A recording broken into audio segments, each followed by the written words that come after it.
যাও।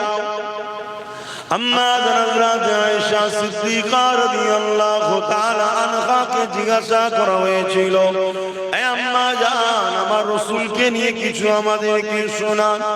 সংক্ষেপে বলি, আম্মা জান বলেছিলেন, তোমরা কি কোরআন দেখো না? আমার রাসূলুল্লাহ লাইফ স্টাইলটা হলো কোরআন।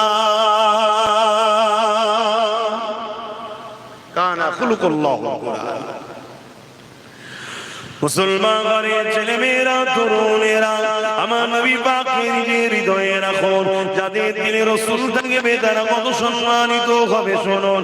এ যুবকেরা, তরুণেরা, আজ নতুন নয়, আল্লাহ দিনের উপরে টার্গেট করা, মসজিদকে টার্গেট করা, মাদ্রাসাকে টার্গেট করা, এটা আজকে নতুন নয়। কেউ হালকা হালকা করে করছিল, তখন আমরা ট্রিটমেন্ট করিনি, তাই রোগটা এখন একটু বড় হয়ে গেছে। তবে মনে রাখবেন, যুগ যুগ ধরে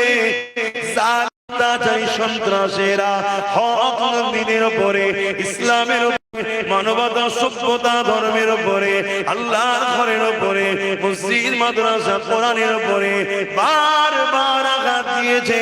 এটা আমার রাসূল পাক সাল্লাল্লাহু আলাইহি ওয়াসাল্লাম দুনিয়ার জমিনে আসার আগের একটা ওয়াকিয়া আপনাদের শোনাই, শুনবেন না? পিছনের লোকগুলো ঘুমিয়ে পড়লো নাকি? ডান দিকে ভর্তি করা দরকার, বাঁ দিকে ভর্তি করে বসে আছে।